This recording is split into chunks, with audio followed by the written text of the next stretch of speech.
चला बसा.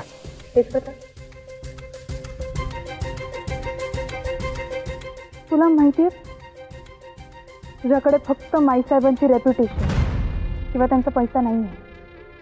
अजून एक गोष्ट आहे. काय? माईसाहेबांची दहशत. काय काय बोलताय तुम्ही? हे असलं काही नाहीये. तसंच आहे. तू मगाशी बँकेत गेलाय, सगळे उभे राहिले. का उभे राहिले ते? माईसाहेबांच्या दहशतीमुळे. मॅनेजर सर तुझ्या हातापाया पडले, ते रेजिग्नेशन द्यायला तयार झाले होते. अरे का? माईसाहेबांच्या दहशतीमुळे. तुला काम मिळालं होतं ना आधी. तिथल्या मॅनेजरनी तुला मोबदला द्यायला नकार दिला का? माईसाहेबांच्या दहशतीमुळे. मला नाही वाटत त्यांनी सत्य बदलणार नाहीये ना. एकदा विचार करून बघ ना. या लोकांना असं का वाटतं की ते तुझ्याशी नीट वागले नाही तर त्यांना त्रास होईल, ते अडचणीत येतील. कारण ते घाबरतात माईसाहेबांना. ह्या सगळ्या माणसांना त्यांनीच नोकऱ्या दिल्या आहेत, त्यांना बिझनेस उभे करून दिले आहेत. ह्या सगळ्यांना असं वाटतं की ते माईसाहेबांच्या उपकाराखाली आहेत. नाहीतर तू जे जे काही करायचा प्रयत्न करतोय, जे काही सांगतोय ते केलं असतं ना त्यांनी. रमावतीत माईसाहेब जे काही म्हणतात ते सगळं ब्लाइंडली फॉलो केलं जातं की नाही. कोणीही त्याचा विरोध करत नाही. याला दहशत नाही म्हणायचं तर काय म्हणायचं? नाही पटत आहे ना तुला? असो, पण सत्य हेच आहे तेजप्रताप. तुझ्यासोबत जे काही घडतंय ते माईसाहेब मक्तेदारांमुळेच घडतंय. खूप उशीर झालाय. आपण निघू.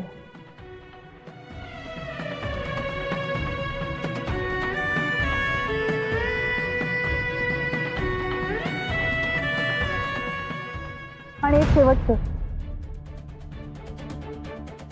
मला तुझ्याकडनं कुठलंही गिफ्ट नकोय.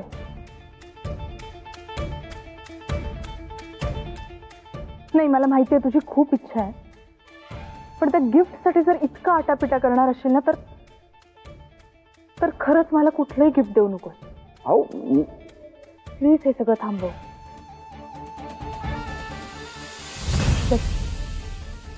उशीर होतोय.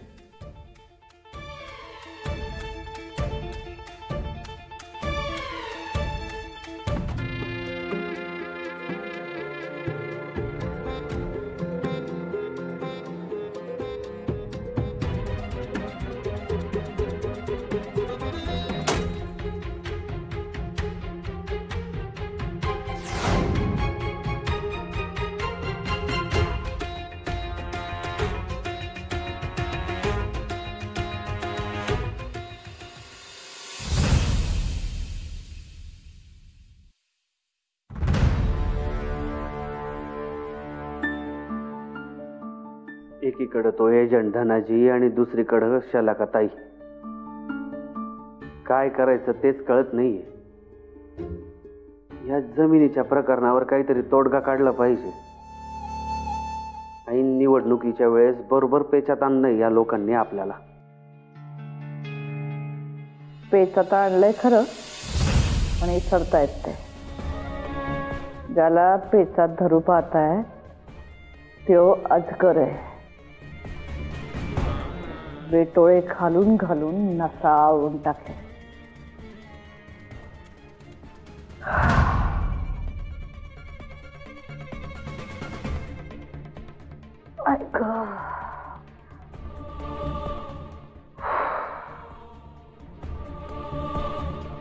जालिंदर, ही जमीन कोणाच्या तरी मालकीची असणार.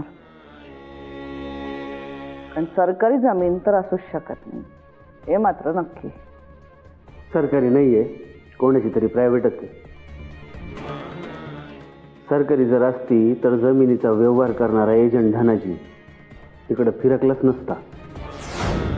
आता हायवे जवळची जमीन आहे म्हणजे कधी ना कधी रस्त्यात जाणार, हे पण नक्की. ते तर होणारच. सध्या त्या जमिनीचा भाव जास्त वाढलाय आणि धनाजीला या नाही तर त्या मार्गे पैसा दिसतोय तिथून, म्हणून त्याची जास्त धावपळ चालू आहे. आणि हायवे जवळ असल्यामुळे शालाकाताईंना पण माहिती आहे तिथं काही बिझनेस सुरू केला तरी तो चालणारच, म्हणून त्यांची एक वेगळी धावपळ सुरू आहे. ते तर असेलच. एक काम करा, या जमिनीच्या मालकाचं नाव शोधा, बाकी सगळं आम्ही बघतो. कात्रीत सापडायची ही काही आमची पहिली वेळ नाही. नंतर आम्ही कार्यक्रम करू. ते तर झालं माहिती. आम्हाला माहिती आहे तुम्ही काहीतरी झकास मार्ग शोधला असत. निवडणुका जवळ आल्यात, कोणालाही दुखावून चालणार नाही. 2 दगडांवर पाय ठेवून काही अंगलट येणार नाही याची काळजी घ्यावी लागणार. सगळं सांभाळून करावं लागणार. जालिंदर, या तुम्ही. शुभरात्री.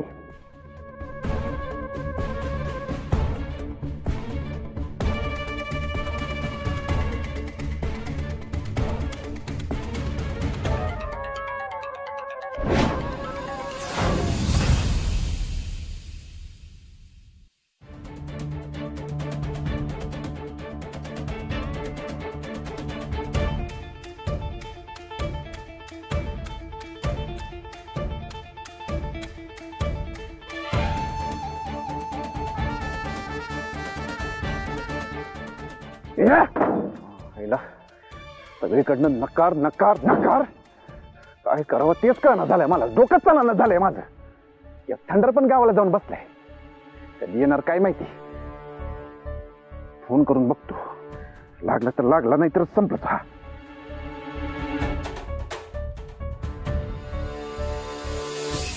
हा थंडर शेठ, काय काय आणि काय म्हणतंय गाव? हा काय पूजा बिजा झाली का सगळी? अरे वा वा वा वा वा, काय सांगतोस? हा भारी वाटत असेल तुला तिथं गावात, आहे की नाही?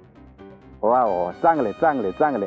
बरं मी काय म्हणतो थंडर, परत जर तू काय इकडे आलास की नाही, तंगडं तोडून हातात देईन तुझं.